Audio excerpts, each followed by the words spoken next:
Hello, everyone. Good evening.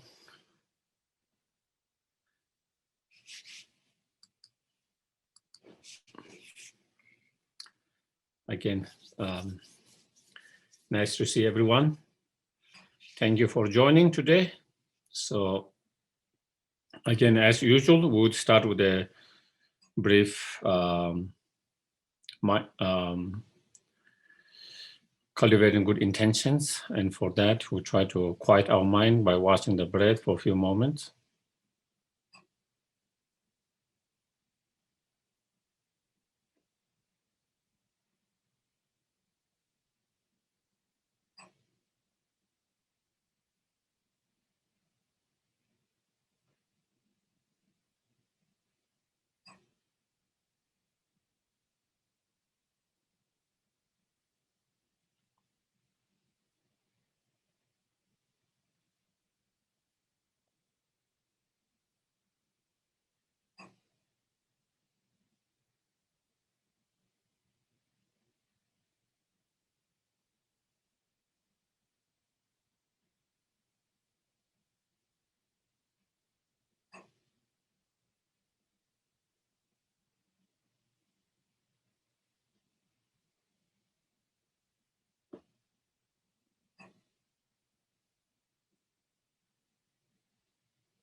And we can try to think and feel,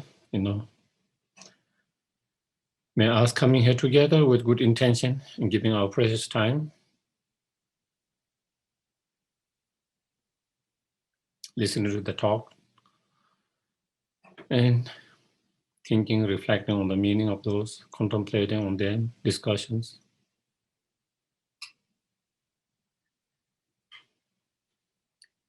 May all of this become cause and condition for our spiritual growth.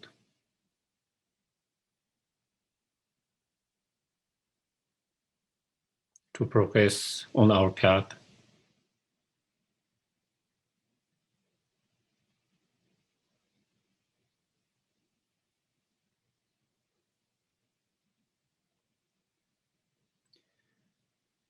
And may it become cause and condition to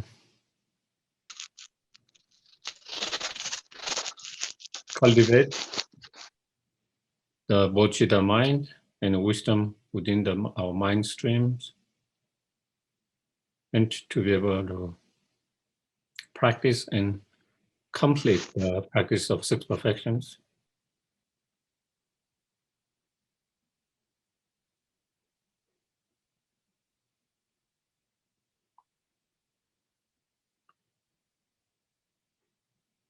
And may it become cause and condition to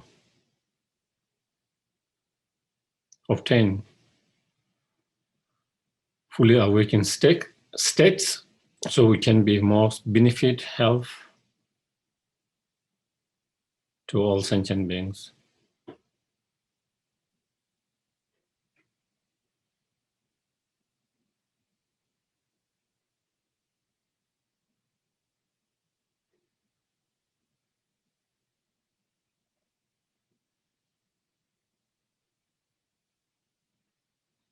Okay. I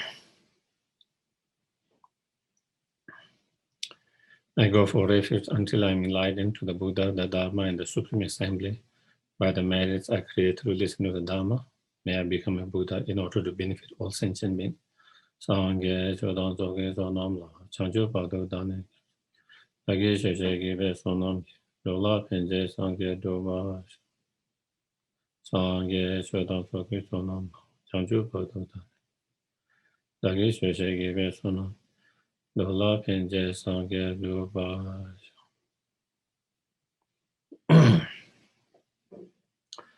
So we have been discussing on the Bodhisattva's practice of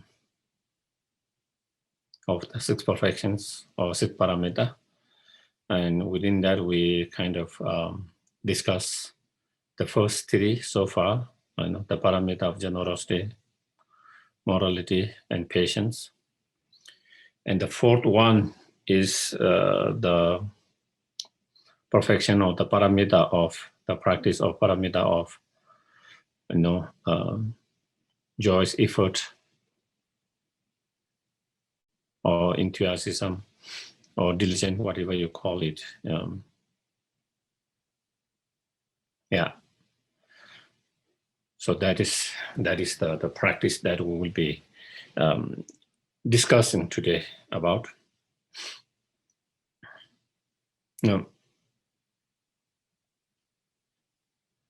And I think in terms of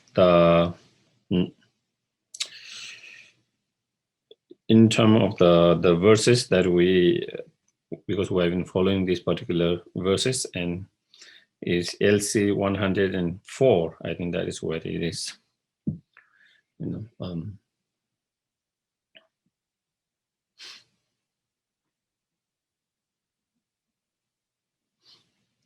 So first, why we need to engage in the joyous effort, without the joyous effort in our practice, in our meditations, it's hard to make any progress. Just as Shantideva explains in his Gaita where he says, having patience, once we have cultivated the patience, then one should develop enthusiasm or joyous effort. And why we need to develop joyous effort or enthusiasm is because for awakening will do only in those who exert themselves, unless we put some effort, enlightenment is not going to come easily. Effort diligent is needed.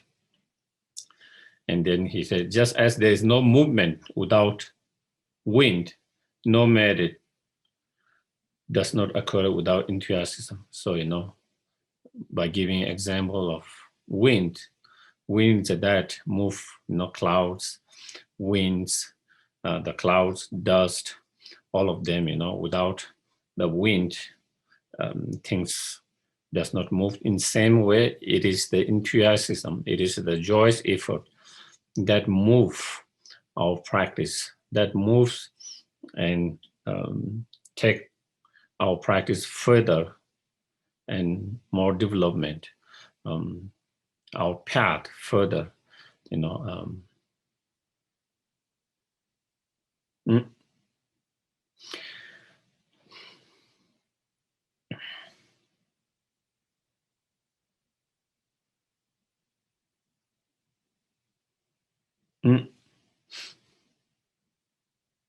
So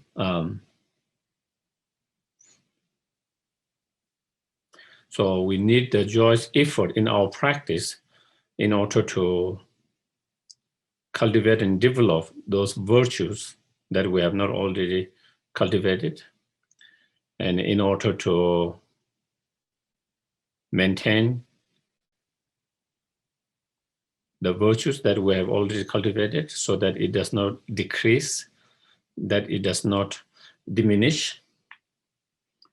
And we need the joyous effort enthusiasm in order to increase and improve those virtues that we have already developed and have been able to maintain so far. So therefore we can make progress further and further, And similarly, another great masters, Chandrakirti, also he says, all the virtues, all the spiritual realizations, spiritual experiences follow through the joyous effort enthusiasm. If we don't have any joyous effort, any enthusiasm in our practice, then, it is almost impossible to develop spiritual experiences or realizations. All come through that. And same is maintained in the Maitreya's writing, Ornament of Sutra. He also mentioned, how all our worldly and spiritual result or accomplishment follow the perseverance. the joyous effort. Without the perseverance, it's hard to achieve anything in worldly life. Also, it is extremely difficult to achieve any spiritual realization, any spiritual accomplishments, experiences. So perseverance is so. Here we are using same perseverance, joyous effort, enthusiasm, same in the same way. So that is very important.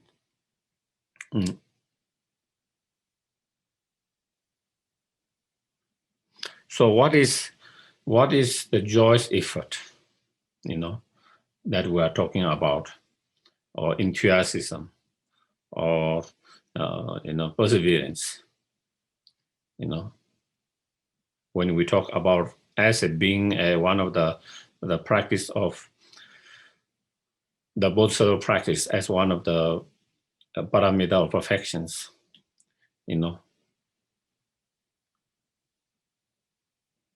because we can have enthusiasm, perseverance, joy, effort in doing bad things as well, don't we?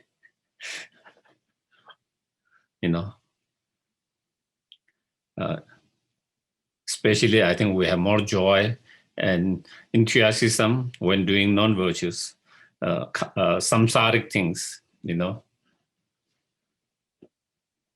having a late parties,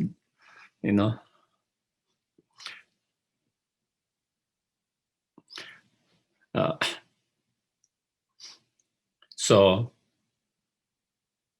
here, when we talk about the joyous effort or enthusiasm, perseverance, the object of that perseverance, joyous effort, enthusiasm has to be virtues. Virtues.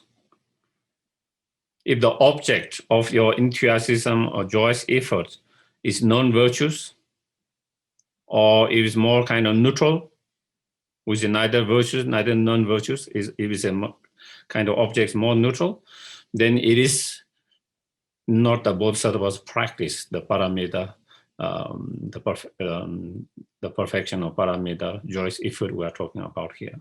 Okay, so that is another, we have to be more clarity with that. And also Shandeva explained in his writing, asking what is the joyous effort or the enthusiasm and joyous effort, finding joy in virtues, finding a joy in the virtues, finding joy while we put effort, there is towards the virtues, while we put effort or diligent in our practice towards the virtues. Not only we are putting effort and diligent in our virtues, but having joyfulness while we are doing that. That is the key.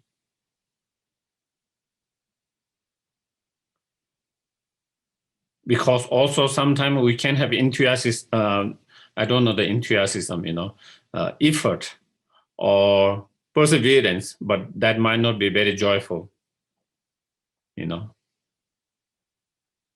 We can put a lot of effort, we can perseverance, but in our practice in virtues, but without having the joyfulness.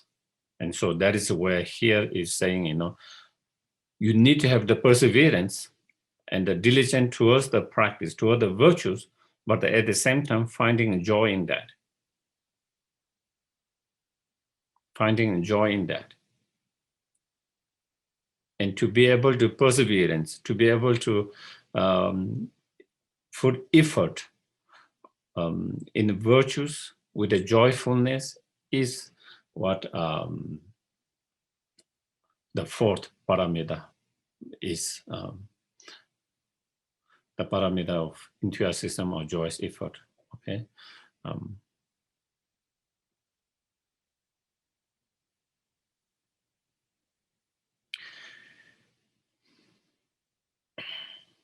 And if we have joyfulness in our practice, in the virtues, if we can find not only with perseverance, but if we can find joyfulness while we are persevering in the virtues, then the practice will not be so difficult. Practice will be more easier. We will not have to push ourselves so much all the time. At the moment, we have to push ourselves to do the practice. Instead of being able to practice with such a joyfulness, it become practice is, oh, I have to do practice, I have to meditate, is becomes such a difficult, because not being able to find your joyfulness in that, not being able to find the joyfulness in that practice, in that perseverance. So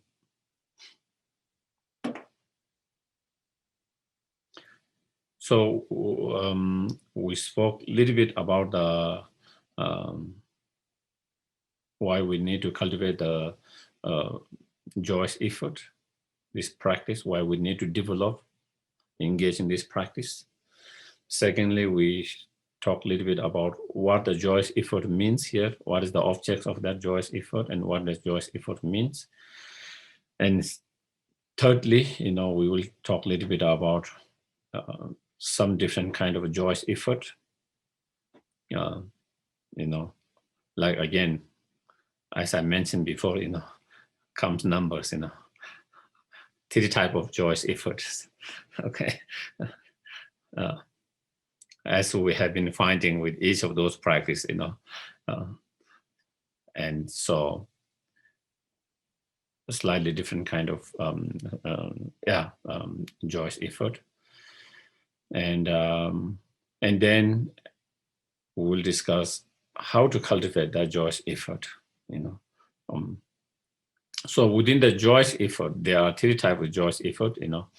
One is the joyous effort of what we call armor-like joyous effort or perseverance. Like when you go to the war, you wear all the armor to protect yourself from being hurt by the enemies, So protection gear, So that is when we engage in the both sort of practice and both sort of path, we are getting into the battle with a lot of afflictive emotions. We are getting ready to get in battle with the selfish attitudes, which is very strong, very powerful. And then all others, afflictive emotion, ignorance, anger, greediness, laziness, miserliness, being immoral, all of that. So when we engage in those practices, frustrations, impatience, so we are getting into battle with those internal enemies. And when you get in the battle to internal enemies, you have to wear the protective gear, inner protective gear, the armor.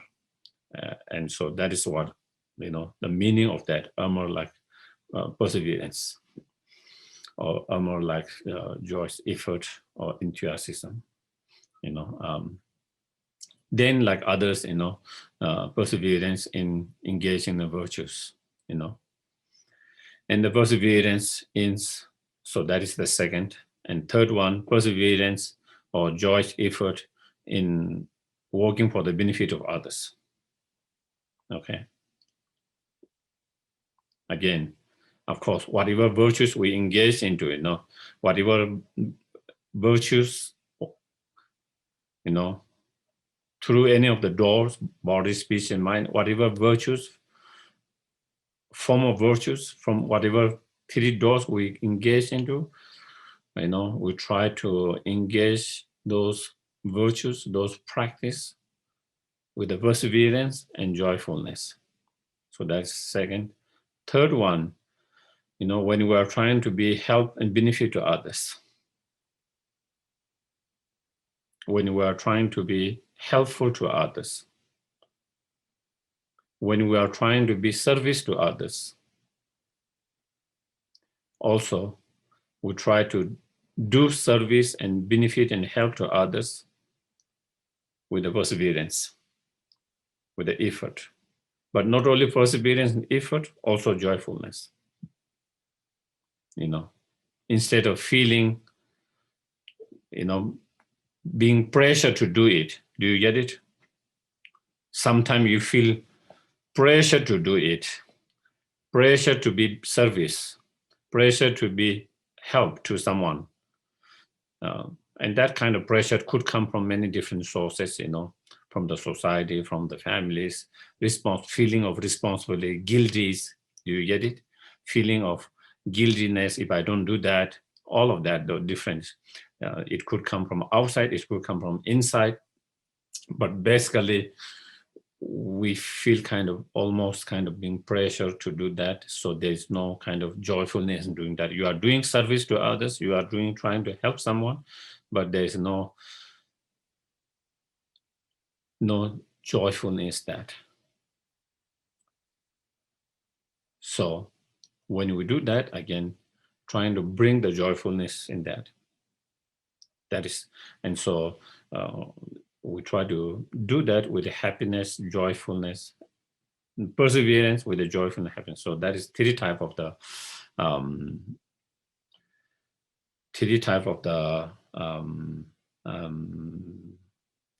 joy's effort,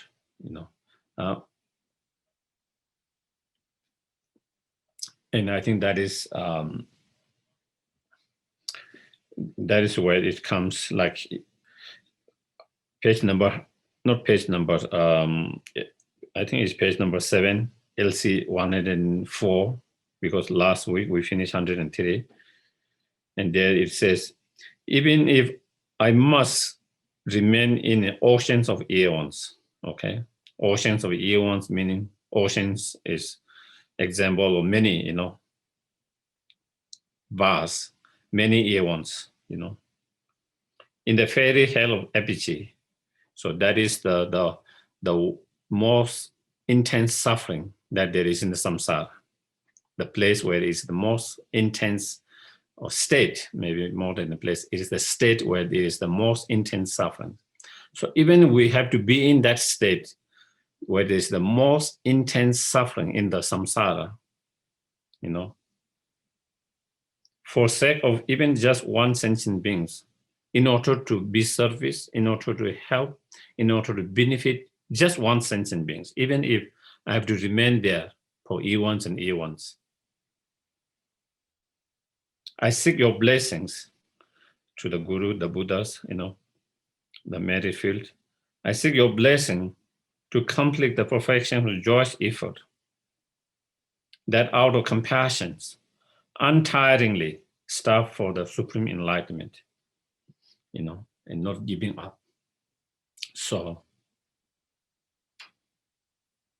this is the armor-like perseverance. So when we engage in the Bodhisattva path and the practice to be benefit to others and to achieve enlightenment to benefit others, we are going to deal with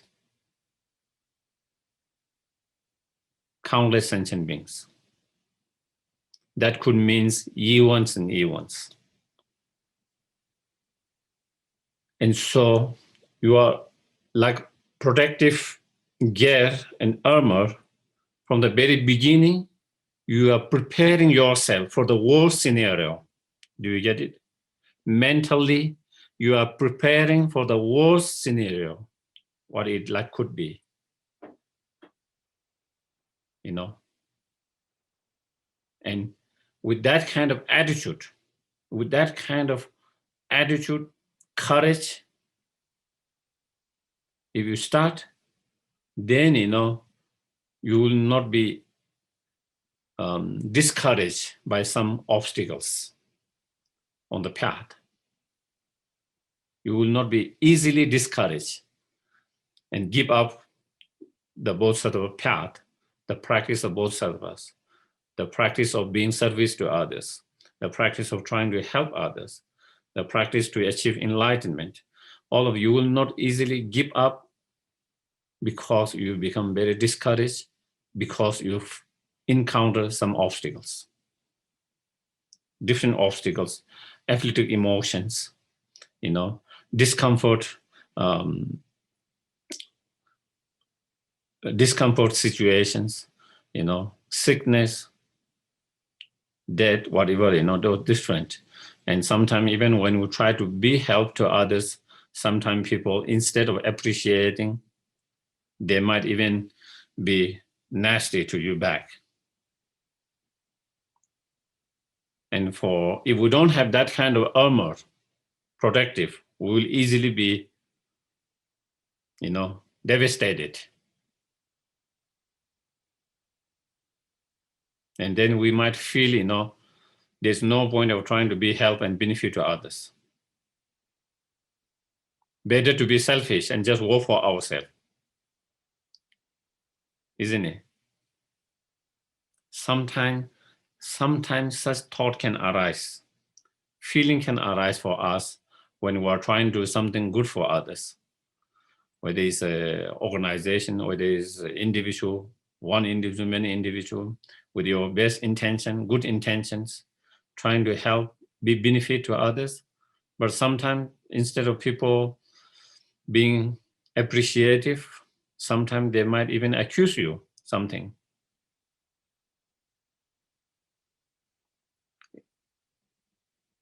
You know, they might even accuse you. They can even try to attack you. And when that happens, you know, people can lose trust in other human beings, other sentient beings. You know, they can lose trust in them. You know, they can lose their sense of being compassionate, caring for others. And then that could trigger, you know, thinking, oh, what am I doing here? What am I doing here? You know, wouldn't it be just better if I just work for myself, take care of myself, forget about others, you know? And when we have that kind of feelings, attitude, then there's a danger of losing loving kindness, compassion, bodhicitta mind, losing the path, losing the bodhisattva path.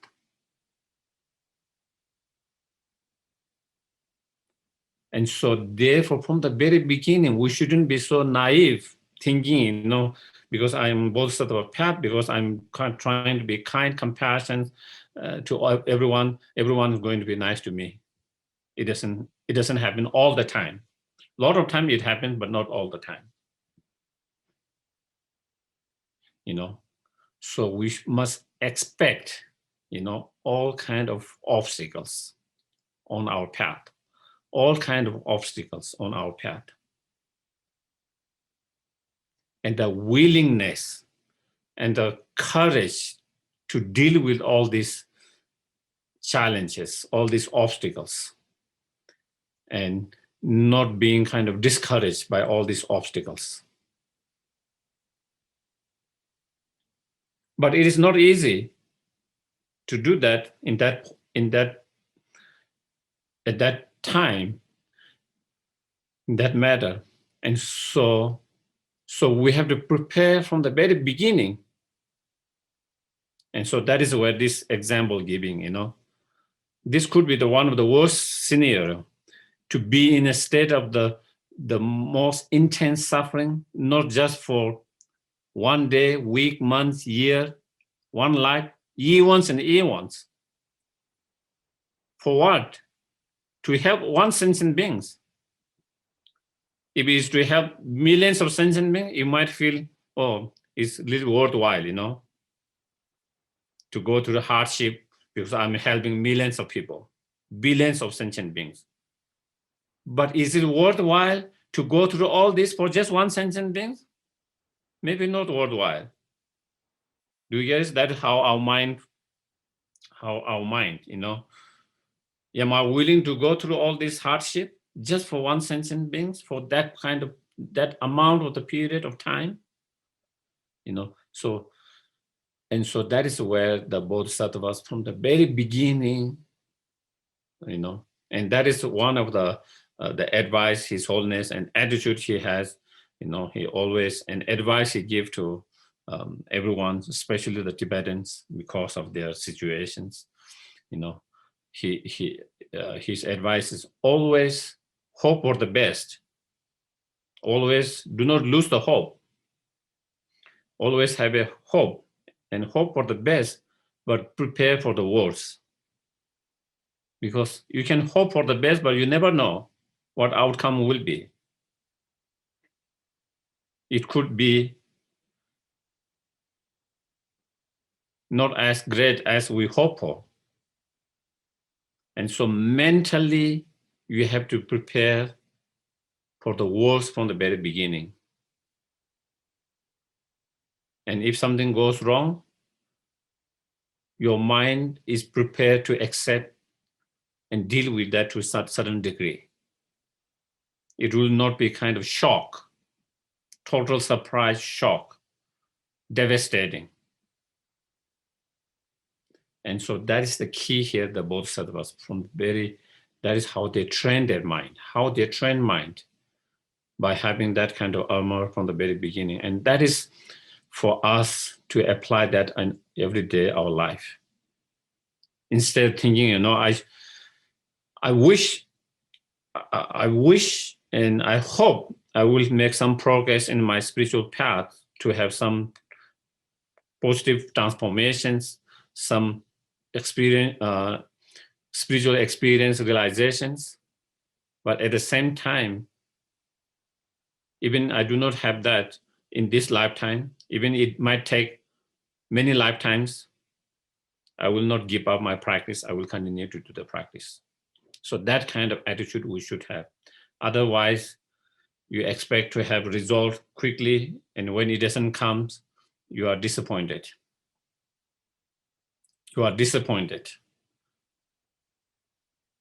And that become obstacles.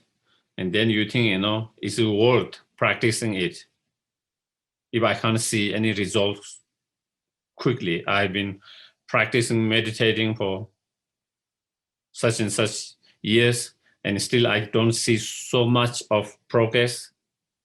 Even maybe there is small progress, but not so much. And then we might be kind of disappointed, unhappy.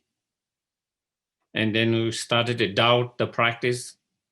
And maybe, we think, oh, maybe, instead I should be something else,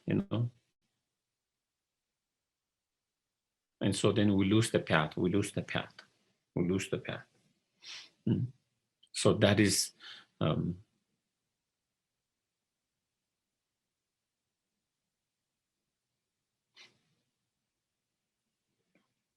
it is, that kind of attitude is so helpful, I think, in everything. As a, when we walk, even in our worldly places, when you are running something, when you are walking with others, it's all our attitude, how prepared we are. I remember, when I was working in the monasteries, dealing with many peoples, many teachers, students, many staff, with all of them, and again, we all know, when there's a lot of people, there's different opinions, a lot of disagreement, so sometimes it's difficult to move things going on because There is so many people who might not agree or disagree, or who thinks it's going in the wrong directions. So they try to push themselves to stop from going in wrong direction according to them, because that is how they feel. So there is always kind of all this dynamic, I think we all know that, I guess, to a certain level. We all have worked in certain environment in that way. And Dharma center are not exceptions, because Dharma center are still run by the human beings, and monasteries are also no exceptions. Monasteries are also run mostly by still unenlightened beings trying their best, but they're still unenlightened, just like myself. And so there is always that complex. But what I found interesting and noticed and helpful was, when I have certain, projects or certain things to improve the state of the educations or other things related with that, and to present that in the board and others, with the teachers and with the students, that before implementing that and all of that, if I go with the mind, thinking, if we have like, 10, 12, we had 10, 12, sometime maybe more than 10, 12 board members, thinking, not everyone support. I think maybe half of them might support, half of them might be against it. And with kind of, not expecting everyone to support, because I think from my side, I think it's a good idea, or best idea, It doesn't mean that everyone will think that is the best idea, therefore everyone agree. So, but sometimes, you think, oh, it is a good idea, so it is a beneficial, everyone should be supporting it, and they will support it. That is kind of naive kind of thinking, and you go with that kind of mindset, maybe 9 of them support you, or 12 from 12, 11 of support you, 1 doesn't support you, and you feel like, they didn't support me. You feel like they didn't support me, Actually, it's 1 person's. 11 supported, just 1 didn't support it. But because you were not expecting even 1 people to disagree with you, in your mind, you were kind of thinking everyone will support you. And your reactions is like that they didn't support me. The board didn't support me. That's how you feel sometimes. On the other hand, you go with the mindset, probably most of them might not support you. Probably most of them will disagree with, probably most of them will, go against it. And then you go, and then maybe 4 or 5 of them are against it. 4 of them have disagree. And maybe, 6 of them agree. And you feel, oh, it's not too bad. Your reactions different. It's a different reactions. Even though it was 4 or 5 who disagree and against it, but still you are not so hurt. You are not so, surprised. You are not so discouraged, because you see that something more positive than negative. Because your mind was prepared even worse than that one. Do you get it? Your mind was prepared. You prepare your mind to be even worse than that situation, and it found out that wasn't as bad as you thought, even if it was bad, you can say. On the other hand, because you were expecting so much, when it was even a little bit down, still you feel so, feels being so unsupported by them. Do you get it? Feeling being so unsupported support by them, and so and so. That is just an example, how prepare our mind is.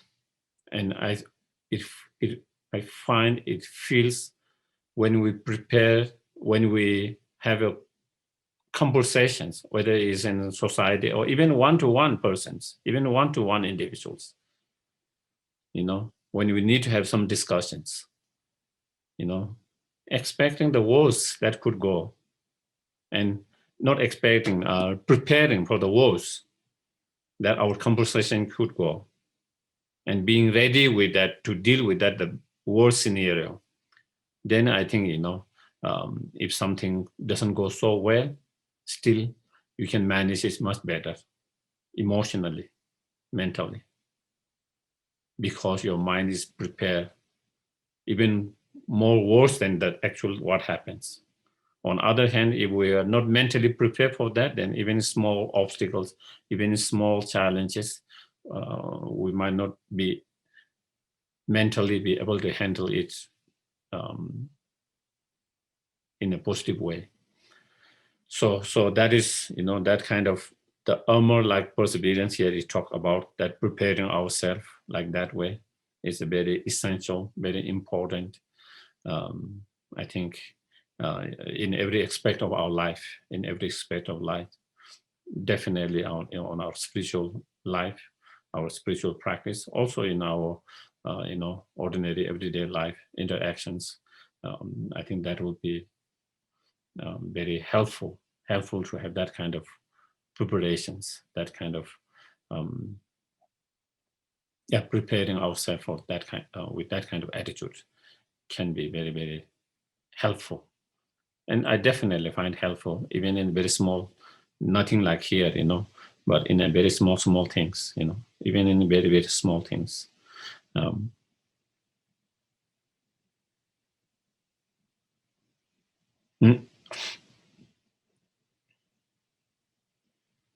It is the same thing, you expect and you prepare someone to say nice things, praise you something, and if the person doesn't say nice and praise or as you expected, you might be disappointed and unhappy. But if you are not expecting that, even if the person doesn't say anything, you would not be disappointed and unhappy about it. So how you feel about it, the others' reactions or response, very much depend on what kind of expectation you have about them.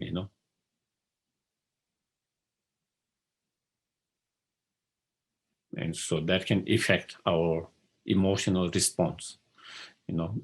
How we respond positively or negatively. In a good way or bad way, very much depending on our state of mind, the expectations. And so therefore, we try to prepare ourselves for the worst scenario. And so that is, and that is also, there is stories of, and also recently His Holiness also spoke a little bit on that in one of the teachings as a side talk. He talked about when he was reading about the biography of 7th Dalai Lama, not 7th Dalai Lama first, I think 1st Dalai Lama. When Dalai Lama was, at the end of his life, then some of his disciples, surrounding people, were saying, "Oh, now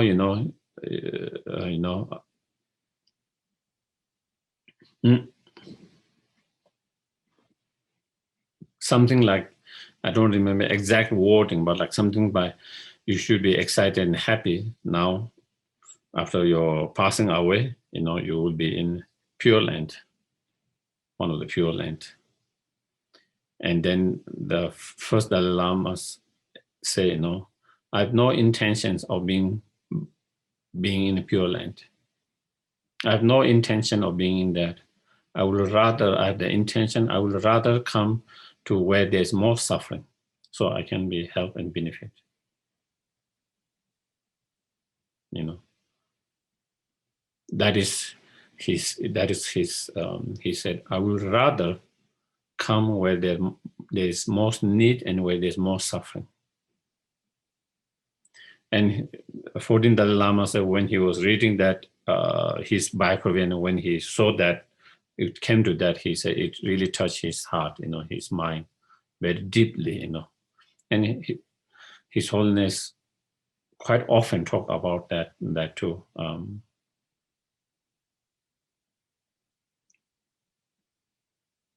Mm.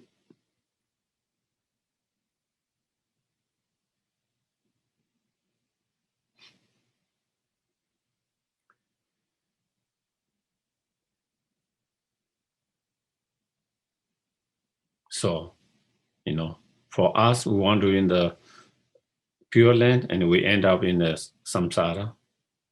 For others who want to be in samsara, they end up in the Pure Land. Uh,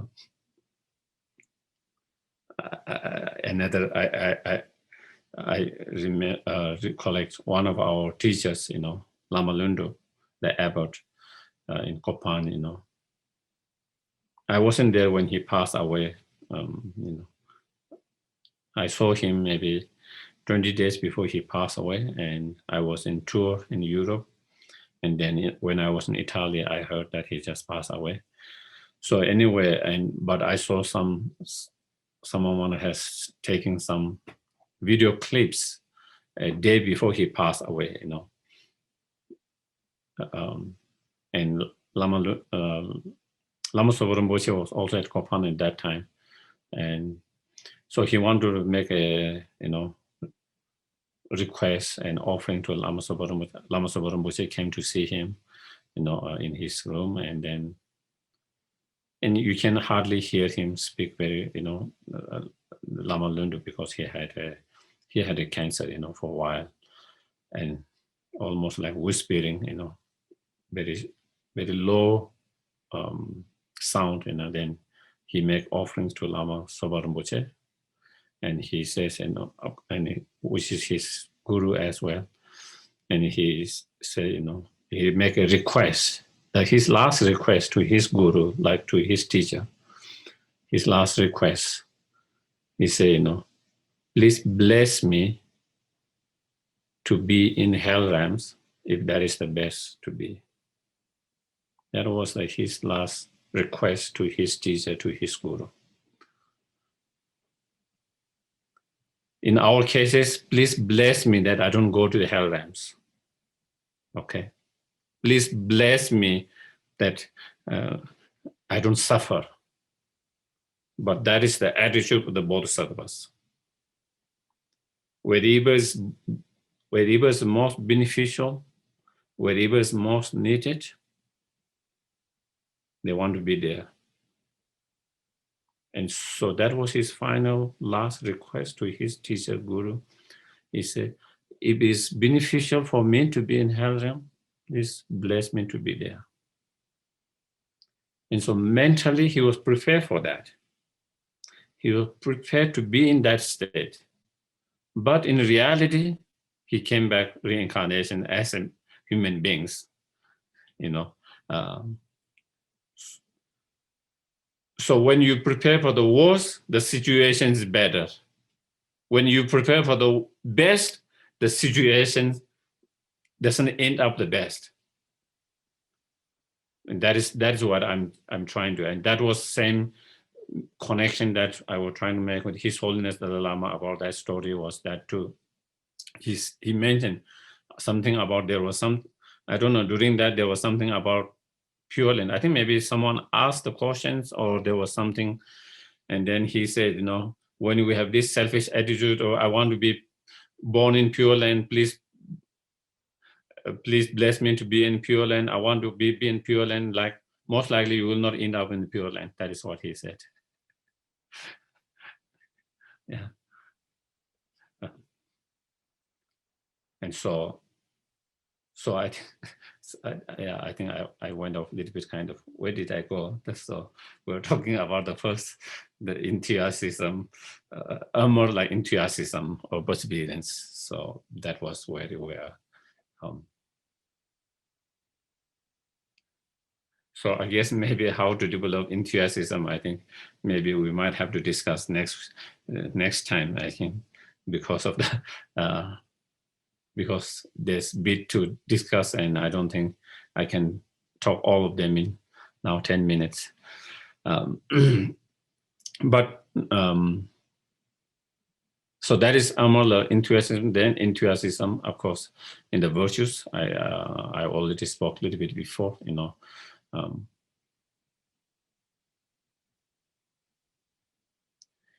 When we do practice or any virtues, we try to bring some kind of inspiration, some kind of joyfulness. Is very important to bring that joyfulness, to bring that kind of inspirations and joyfulness in our practice. Not just pushing, forcing yourself,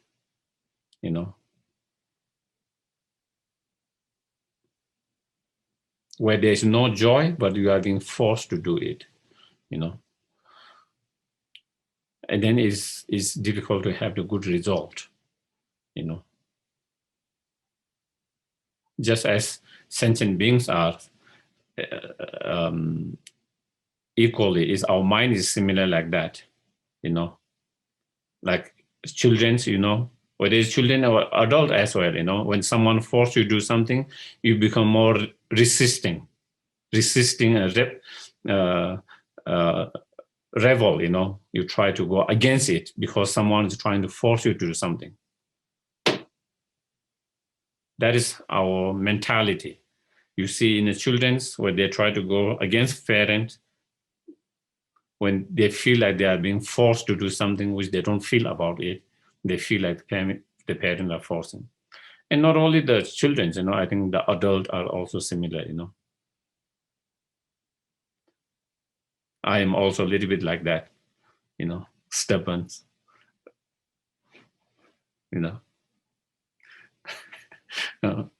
So you can see I'm not the best example, but I'm also a little bit like that, I don't like to be forced to do. It has to be coming from your side. I need to have some inspirations to do something. And when being forced, then I have some kind of resistance, and then, and so that, not only that, so our mind is also like that.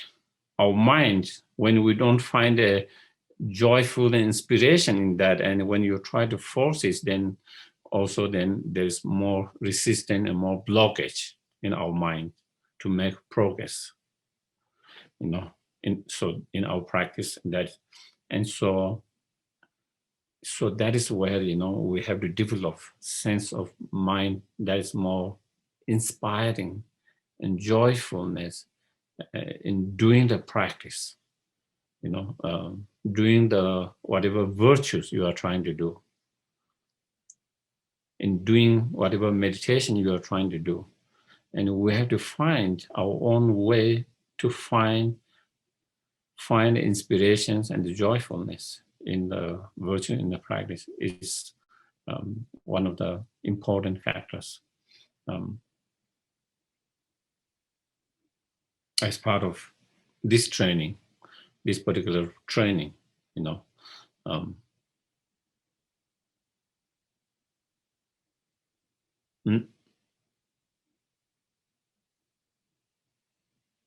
whatever form of practice we do,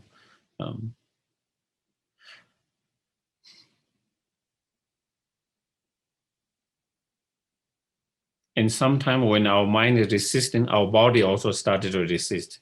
It is interesting. You can watch or be aware of that. When your mind is not ready, your body also started to feel stiff. Doesn't want to do that. When your mind is more inspirations, more relaxed, and more joy, your body also started to become more kind of flexible if you have to do related with the body as well, and less physically, also less resistance in sense of being too steep and tight and all of that, and so is interesting, the connections, relation between the body and the mind, how mind affect our body, and of course sometimes the body affect our minds as well. Mm.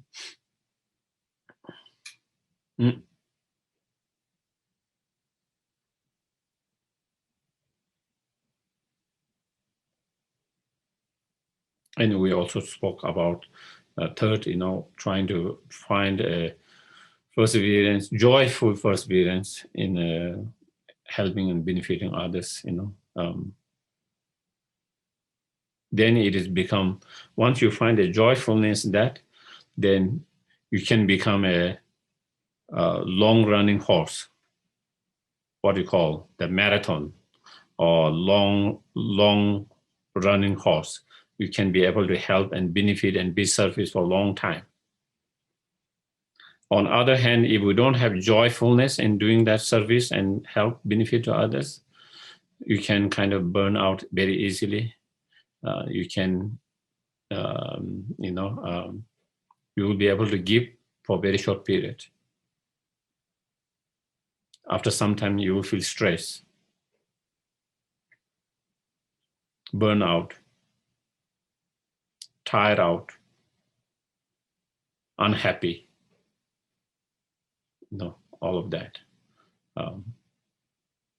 So again, so anyway, today maybe I might just kind of, let me see if there's any questions. Thank you for sharing the powerful story of Lama Lundu. Any advice on how to keep our heart open and wear the armor? I find I keep my heart open but forget about the armor. The balance is challenging.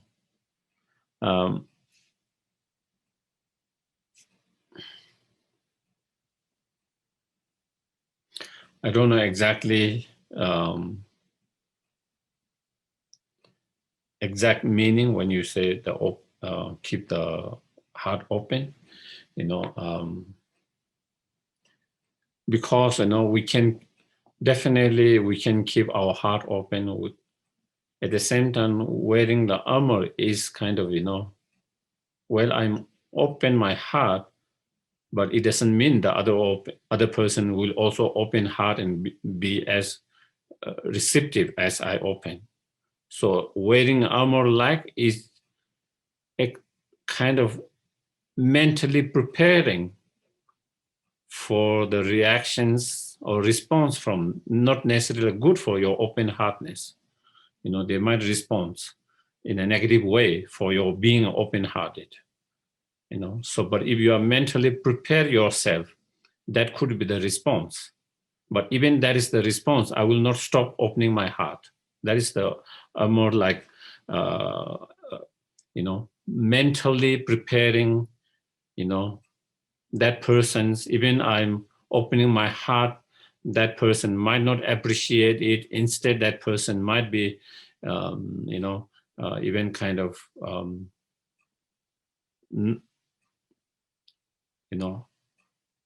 mean and nasty.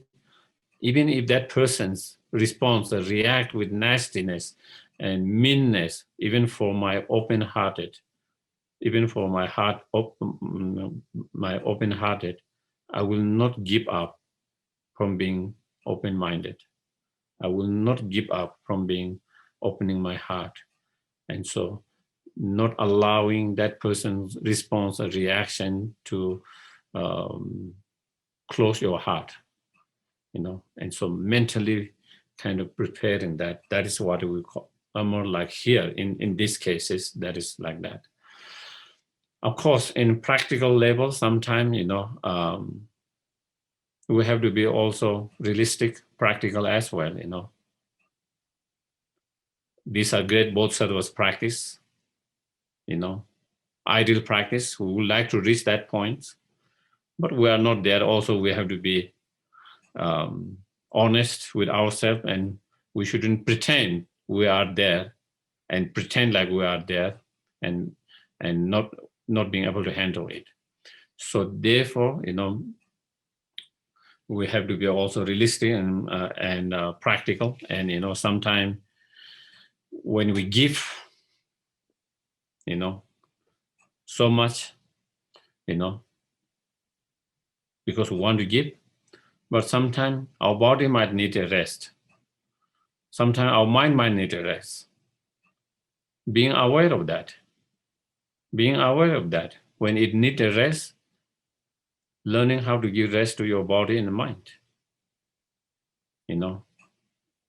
so that you don't totally break down your body physically and emotionally. Sometimes people break down like that because, they cannot rest and give rest to body and mind when it needs, and then you go beyond your limit. In that way, your body's limits, sometimes your emotional limit, when you don't have the tools, then sometimes people can break down, and then problem of, again, the burnout and all of that could happen. So I think we have to be also very honest with ourselves. If I'm being asked by someone to help benefit, and if I'm unable to say no, not because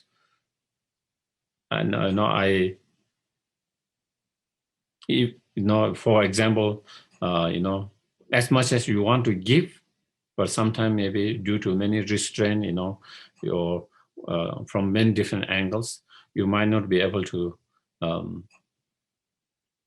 even though you need to say no, but sometimes we feel if I say no, they will think I'm a not good practitioner. They will think I'm not a helpful person. They will think I'm not a good practitioner. They will think I'm all this and that. And because of that, maybe we might not be able to say no to it. And in that cases, it's not coming from compassionate state of mind. So the point is it coming from the compassionate point of view? Open heart, open mind is coming from compassion point of view. And that is where it comes. If I'm trying to help, is trying to help with compassion in mind. Not necessarily because I'm being kind of pressured in some way or feeling guilty and all of that. And sometimes that might be, instead of compassion, it might be because of our egoistic mind, because I don't want to look bad. I don't want to look that I'm not supportive, helpful, because I don't want to lose my face, or because I don't want to lose the friendship. So it become more about me trying to preserve, trying to not lose something, than actually trying to really wanting to help and benefit that. Sometimes that could be the, so in those cases, I think it's better to, when really we have to really look inside ourselves. And with that, then we have to kind of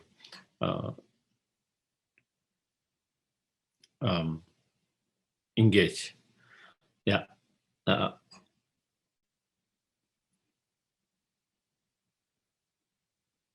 Okay, if we cannot do a virtuous act with a glad heart, is it better not to do it at all? Oh, that sounds interesting. I know. Maybe that one,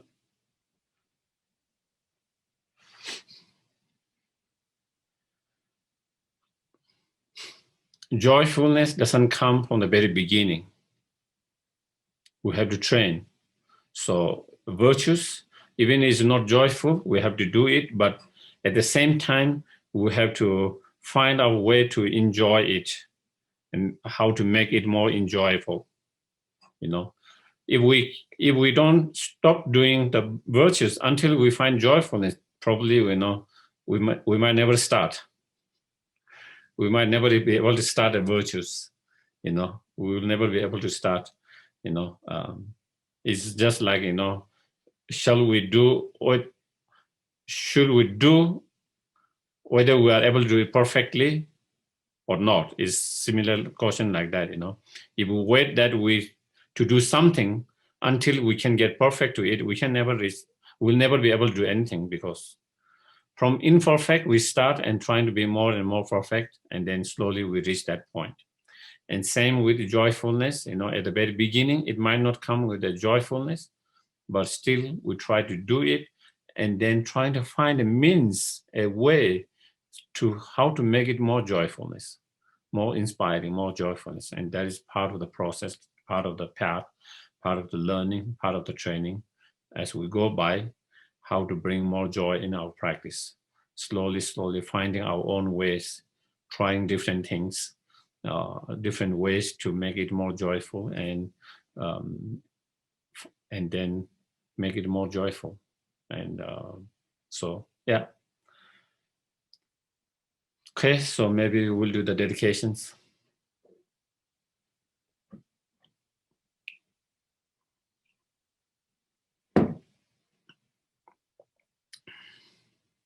May all beings everywhere plagued by the suffering of body and the mind obtain an ocean of happiness and joy by virtues of my merit. May no living creature suffer, commit evil, or ever fall ill. May no one be afraid or belittled with a mind weighed down by depression. May the blind see form and the deaf hear sounds. May those whose bodies are worn with toil be restored, finding repose. May the naked find clothing, hungry find food. May the thirsty find water and delicious drinks. May the poor find wealth, those weak with sorrow find joy. May the forlorn find hope, constant happiness and prosperity. May there be timely rains and bountiful harvest. May all medicine be effective and wholesome prayer bear fruit. May all who are sick and ill quickly be free from their ailments. Whatever disease they are in the world, may they never occur again. May the frightening cease to be afraid, and those bound be free. May the powerless find power, and may people think of benefiting each other. For as long as space remains, for as long as sentient beings remain, until then may I too remain to dispel the miseries of the world.